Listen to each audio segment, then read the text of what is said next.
ഇന്ന് നമുക്ക് കുറച്ച് മാംഗോ കിട്ടിയിട്ടുണ്ട് കേട്ടോ. അപ്പോൾ ഇന്ന് നമുക്കിത് വെച്ചൊരു കിടിലൈറ്റം ഉണ്ടാക്കിയാലോ? പണ്ട് കാലത്ത് അമ്മമാരൊക്കെ ഉണ്ടാക്കിയിരുന്നൊരു കിടിലൈറ്റാണ്. എന്താണെന്നല്ലേ, നമ്മുടെ എണ്ണ മാങ്ങ അച്ചാറാണ് കേട്ടോ. അപ്പോൾ ഇത് എങ്ങനെയാണ് ഉണ്ടാക്കണമെന്ന് നോക്കിയാലോ?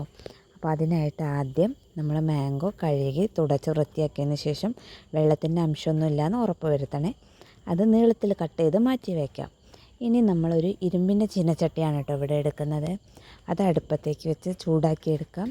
അത് ചൂടായി വന്നപ്പോൾ അതിലേക്ക് നമ്മൾ നല്ലെണ്ണയാണ് കേട്ടോ ചേർത്ത് കൊടുക്കുന്നത്. വെളിച്ചെണ്ണ ഒരു കാരണവശാലും ചേർക്കരുത്, നല്ലെണ്ണ തന്നെ ചേർക്കണേ. ആ നല്ലെണ്ണ ചൂടായി വന്നു. ഇനി നമുക്കതിലേക്ക് നമ്മുടെ മാംഗോസ് കട്ട് ചെയ്തത് ഇട്ട് കൊടുക്കാം കേട്ടോ. നമ്മൾ ഒന്നിച്ചിടുന്നില്ല, സ്റ്റെപ്പായിട്ട് ഓരോ ട്രിപ്പായിട്ട് ഇങ്ങനെ കുറച്ച് കുറച്ചായിട്ടോ വറുത്തെടുക്കുന്നത്. അങ്ങനെ നമുക്ക് എല്ലാ മാങ്ങയും ഒന്ന് വറുത്ത് കോരി മാറ്റി വയ്ക്കാം കേട്ടോ. നല്ലൊന്ന് വറുത്ത് വന്നതിന് ശേഷം നമുക്ക് അത് ഇങ്ങനെ മാറ്റി അടുത്ത ട്രിപ്പിട്ട് കോരി അങ്ങനെ എടുക്കാം കേട്ടോ.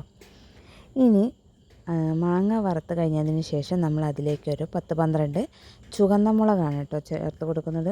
അതൊന്ന് വറുത്ത് മാറ്റി വയ്ക്കാം. ഇനി കറിവേപ്പില കുറച്ചധികം തന്നെ ചേർത്തോളൂ, നല്ല ടേസ്റ്റ് ഉണ്ടാവും. കറിവേപ്പില കൂടി ചേർത്ത് ഫ്രൈ ചെയ്തെടുക്കാം. അതും ഫ്രൈ ചെയ്തത് ഇനി നമ്മളൊരു മിക്സിയുടെ ജാറെടുത്തിട്ട് ഈ 2 ഫ്രൈ ചെയ്ത ഐറ്റംസും നമുക്ക് ഈ ജാറിലേക്ക് ഇട്ട് കൊടുക്കാം. എന്നിട്ടത് പൊടിച്ചെടുക്കാം.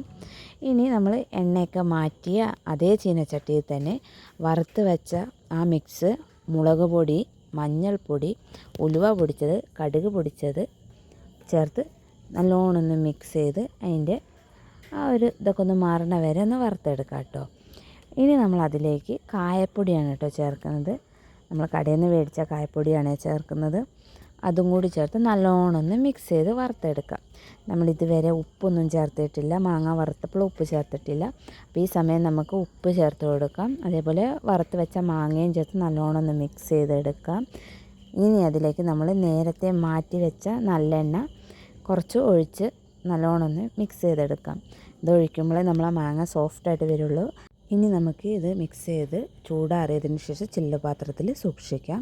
അപ്പോൾ എല്ലാവരും ട്രൈ ചെയ്ത് നോക്കുക. ബൈ.